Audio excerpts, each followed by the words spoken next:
So we all know what Twitch is. No, I'm not referring to your body's primitive reaction when you heard the rumour your parents can see your search history from the internet bill. Don't worry, I heard and believed the same lie growing up, but they never did discover that I was looking up Tomb Raider 1996 boobs. But anyway, Twitch, if you don't know, is a live streaming platform that has existed since 2007, when it was originally named Justin.tv. Justin from Justin.tv. With Justin TV, you can watch, broadcast, and share live video, and chat with other viewers. But then quickly turned into a place where people would stream things like anime and other shows like 2005's Hell's Kitchen. Those were the days. People were also a lot more openly racist on the platform back then.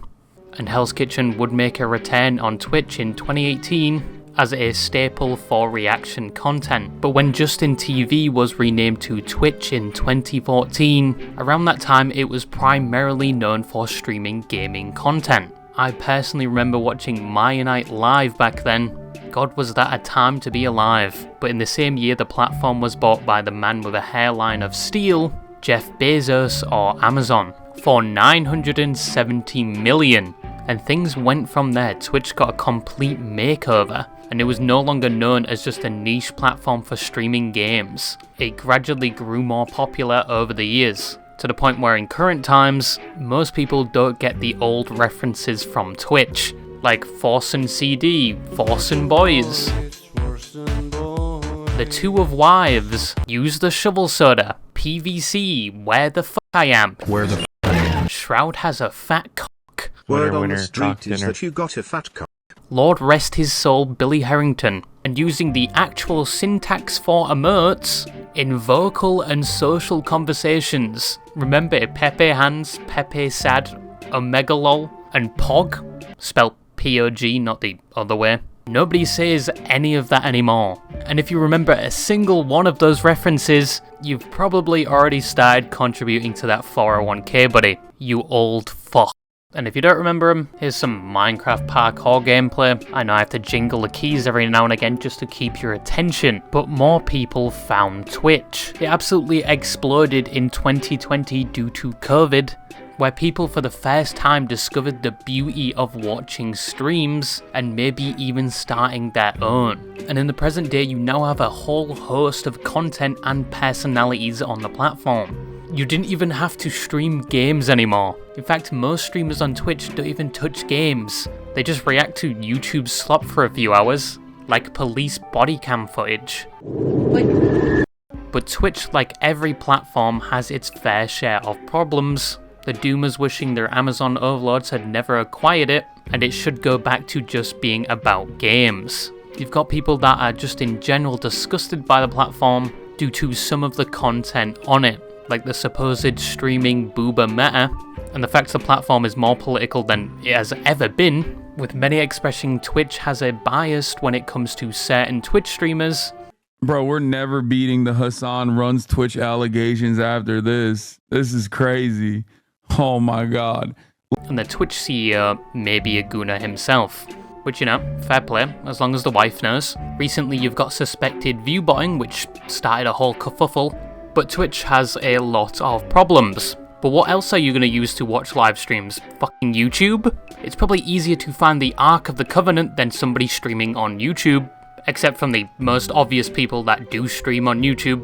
Or maybe Kick, that has the reputation of harbouring all the controversial streamers that are banned on every other platform. Or maybe some would prefer the rigor mortis-ridden corpse that is Mixer.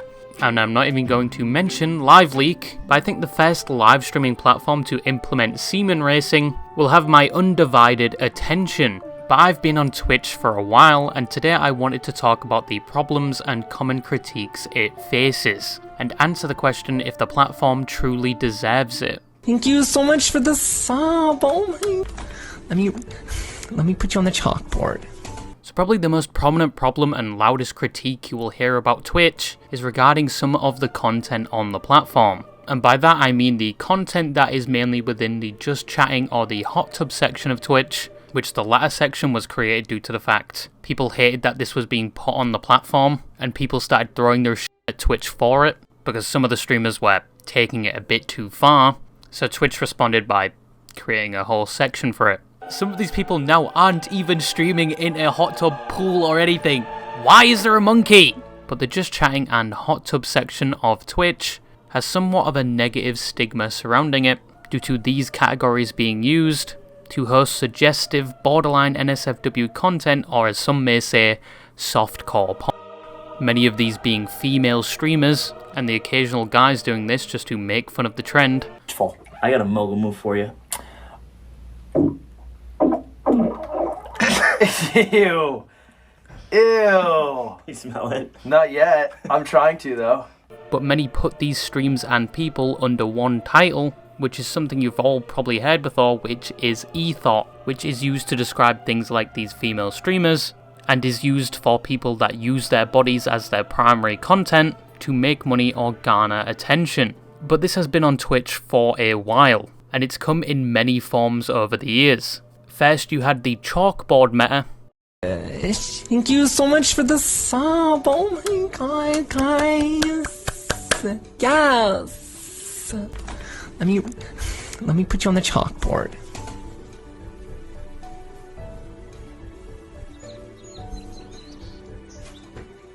Then the 90% face cam, 10% gameplay meta. Then the body painting meta. Then the mirror meta. Then the transparent chair meta. And the green screen meta. Then just straight up being naked and only showing so much so you don't get banned. And then the hot tub meta. There has been a lot of metas over the years to capitalise on this infinite money glitch, many patched over the years due to Twitch's updates to their terms of service. Some rules Twitch had to walk back themselves due to the fact everybody hated them, especially with the artistic nudity rule. I get how body painting would be considered art, but this, I don't know. I wouldn't correlate this with a Matisse painting, but yeah. But this contributed to what many refer to as the just chatting problem, or more prominently known, the ethot epidemic, where most streams in the just chatting or hot tub section are somewhat explicit, suggestive, and some of them do advertise their OnlyFans on there. Now, apart from the obvious problem of a platform that should be safe for kids 13 and up, with this type of content being shown, some without age verification, and being environments where some come to tenderize their meat instead of the conventional websites, but this would also create a negative stigma for female streamers in general, who got lumped in with these types of streamers where some assume all female streamers are like this, or heaven forbid there is a centimetre of cleavage on screen, and they obviously must be doing this intentionally. And unfortunately this has contributed to a lot of harassment some females face on the platform. Now, do I personally have a problem with these streams? Streams where they are intentionally doing this type of content, fully well knowing what they are doing, with the purpose of monetary gain? Well, I don't think I've ever had interest in watching these types of live streams, which for the most part is borderline just softcore porn for 4 hours, when I can just go to another website which specialises in this type of content, see the whole Dark Souls naked run, and after 2 minutes wallow in self-pity. But hey, some people are there for the personality, and to simulate what it's like to be a cook if they actually had a girlfriend. Or maybe it's something to do with edging, I guess, or maybe just like female attention, whatever reason, I don't relate to it. A lot of the people viewing anyway are from countries where porn is banned, like Turkey, and Twitch is the only way they can have access to it. But there's 3 takes people commonly have going against this type of content. 1, they blame the streamer themselves, commonly saying they shouldn't be doing this type of content on this platform, and they take advantage of people that are lonely and desperate for monetary gain. 2, they blame the people that are supporting them and actively gooning to their streams, which I think no pep talk in the world will persuade them not to do this, and you're probably going to have to persuade the final boss that is the Twitch CEO himself as well. And 3, blame the platform for hosting this type of content and not taking action against it. I personally side with the 3rd point, to be honest. Yes, the streamers know what they are doing. Some are constantly trying to push the line till they eventually break the terms of service of Twitch, in which Twitch will probably respond by adding a new rule, and to say no, you cannot deploy something equivalent to a periscope just so your viewers can see your ass. And I think at most times they only get a day to a week ban. Many people do defend these types of streams, saying you must be gay if you don't like this, or you must hate women.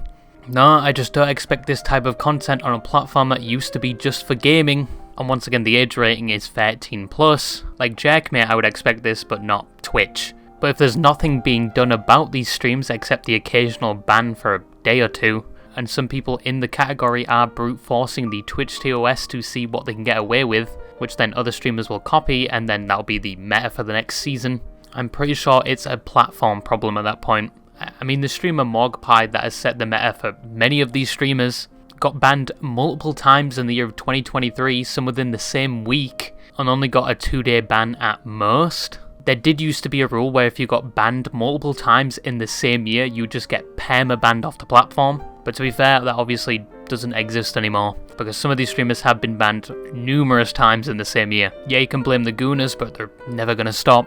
You can blame the streamers taking advantage of a money glitch that has yet to be patched or will ever get patched, but at that point I personally think you should be hating the game, not the player. Because what are you gonna do? Call them a whore? And then hope they instantly turn to Christianity? And then become a celibate or something?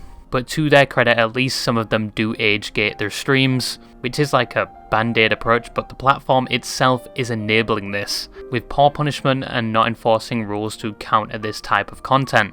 But another thing Twitch does get a bad rep for is its moderation itself.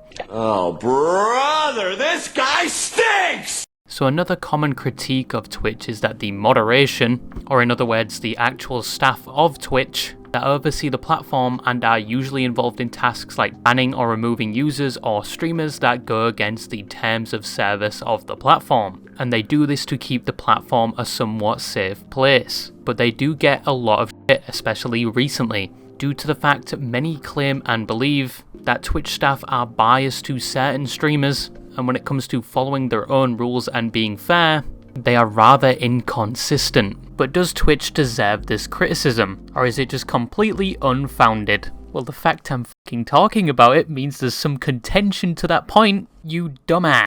Whilst Twitch does not publicly talk about their banning decisions, and there has been one recorded event of a Twitch staff getting involved for their own benefit, I can see why people think there is a bias based on reoccurring patterns, like the inconsistency with bans. Some people like to use the example recently that occurred with the streamer Extra Emily, whose content is similar to that of an episode of It's Always Sunny in Philadelphia. Okay. Yes? This is a family establishment. You're not allowed to cook crack in the parking lot. Oh, I'm cooking steak. What?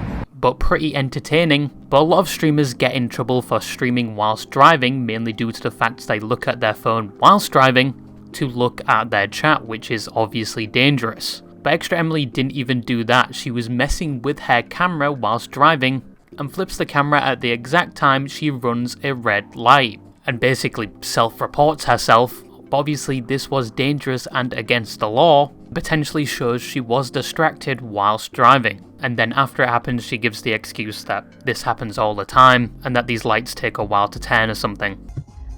That happens all the time. In Austin, you know, like the stoplights here are really long. But as a result of this, she only received a 1-day ban. And then to her credit, when she returned, turned her next stream into a learning experience where she completed a driving school. But she did get banned for looking at her phone in 2023 for 3 days, but for this time only a day. But after the latest ban, people were quick to point out the ban should have been much longer. Even people like Stable Ronaldo voicing their opinion. Someone who had been banned for reckless driving 10 months prior for 3 days after going over a speed bump too fast to the point where the car lifted up in the air. And he thought she should have been banned for the same amount of time he was. Said, I'm running this red light, but when I hit a pothole going the speed limit... don't give a fuck. I hit a pothole, by the way, chat, I hit a pothole with adapt, going the speed limit. It wasn't even a pothole, it was a speed bump. So my car went like this, and then all of a sudden, I'm banned for a week. This is the dumbest shit I've ever seen. She deserves to get banned for over a fucking month. This and other instances, like when Pokimane pulled up the hub by accident live on stream. Wait, we saw this, right?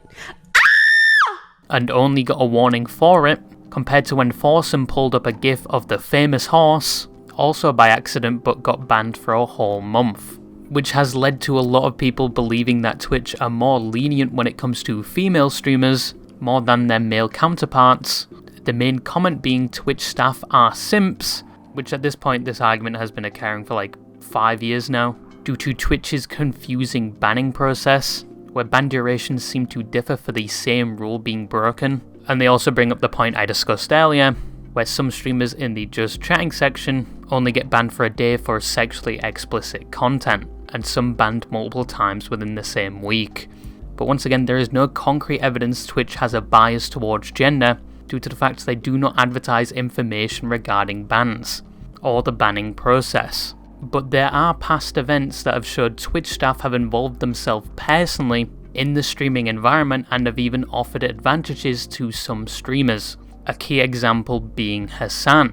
Not the Hasan you're thinking of, but he was a former member of the Twitch team and was the director of strategic partnerships. But in 2020 it came out that he had been accused of sexual misconduct and abuse of power. Launched by the streamer VO, and then later other female streamers who expressed the same situation with the same staff member, it was claimed that he leveraged his role at Twitch, where he would promise things like perks and promotional items in return for sexual favours. Sexual favours he would still conduct even when the other party was saying no. He also shared explicit images to other people without consent and disclosed confidential Twitch information, in which an internal investigation by Twitch was launched, and he was subsequently removed from his role, but he faced no legal repercussions. Obviously not all Twitch staff are like this. This is a single person, but at the time this event was used as a main point that Twitch staff do get personally involved and do have a bias, when they're supposed to be the complete opposite.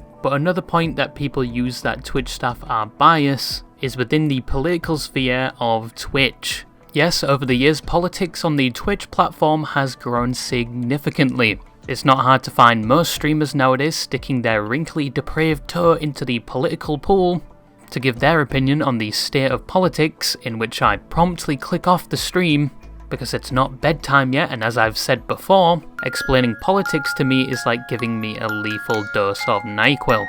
But to some people's dismay, politics has been thriving on the Twitch platform for a while now. You have Hasan, previously Destiny, everyone's favourite cockroach king Asmongold, where some people are no longer interested in WoW gameplay and just want him to talk about politics. And you also have streamers like...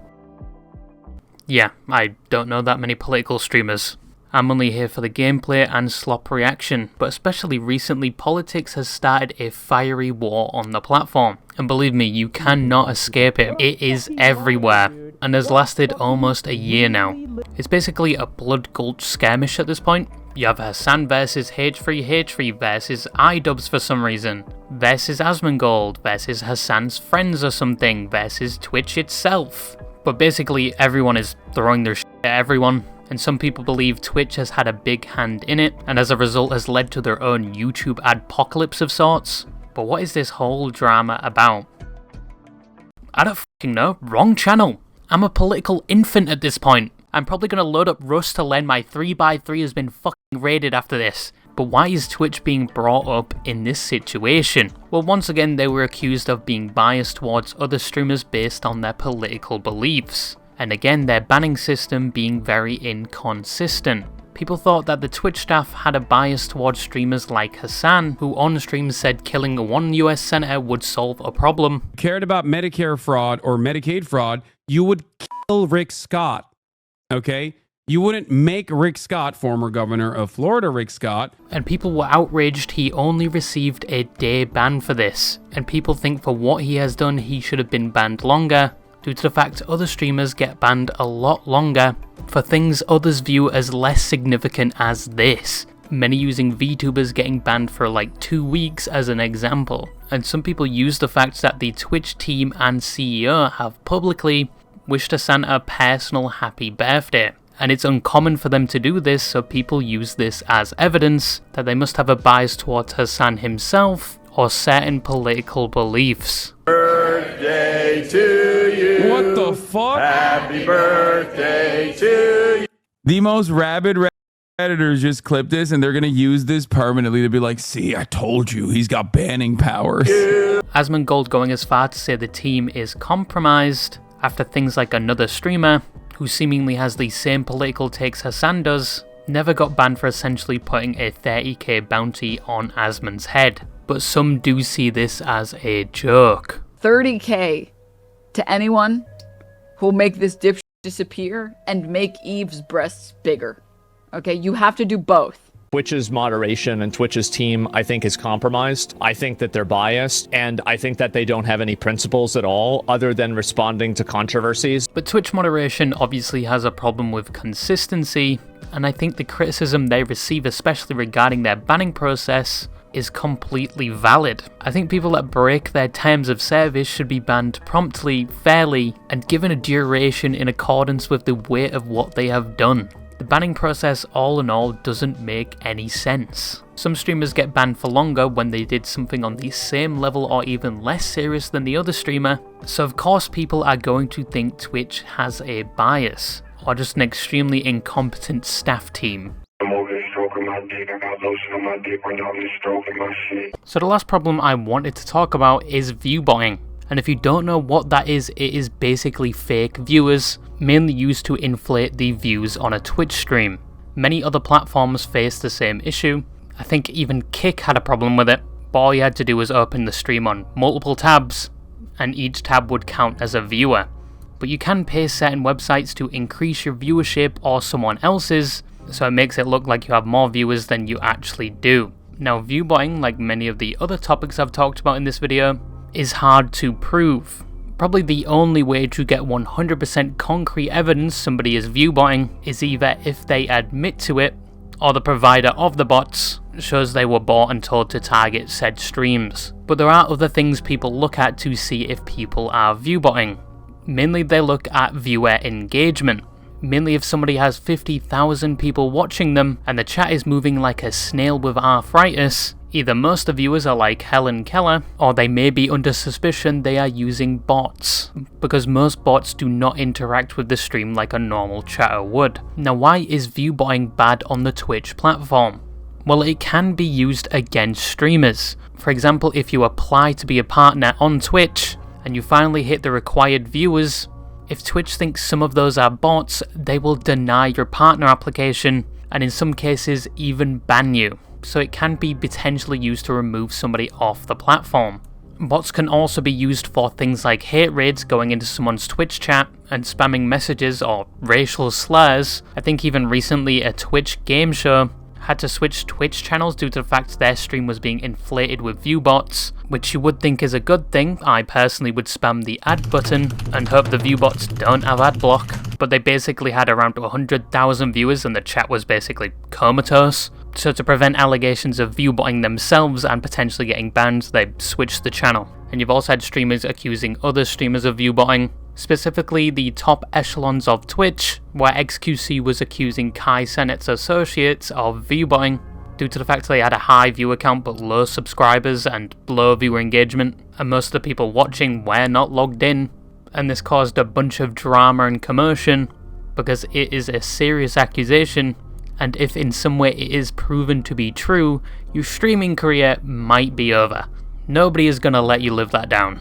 But obviously, once again, it's very hard to prove, and some of the viewers may have not just been logged in, or sourced from external websites through things like embedded streams, which are very annoying back in the day, especially when I was trying to find a Warwick jungle build and somebody's stream just pops up on the bottom left, which just because you're on that website does count to them as a viewer, and was previously used to inflate people's viewership. But what can Twitch do about this as a platform? Well, they have been legally taking down bot provider websites, which are very easy to find apparently and not cheap, but they also purge accounts which are suspected to be bots. But it is a problem that is very hard to counter, and it can seriously affect streamers on the platform. Gee, that wasn't so awful. So in conclusion, Twitch does have a lot of problems. Some of its content doesn't match the environment Twitch is said to have, and its banning system leaves a lot to be desired. I do think they need to start explaining in detail why they have banned someone, and more detail around the process, especially determining the length of the ban. But at the current time, with somewhat of an arbitrary banning system, it has rightfully led to a lot of criticism, and Twitch does have a viewbotting problem that can be used to target streamers and inflate numbers for others, but I think Twitch is doing the best they can to counter that problem. I think Twitch is still a good platform. It has changed from its original design, but it still hosts a lot of entertaining people and innovative content. I'm probably going to go learn my base has been code locked now, but yeah, that's all I wanted to say, and bye bye.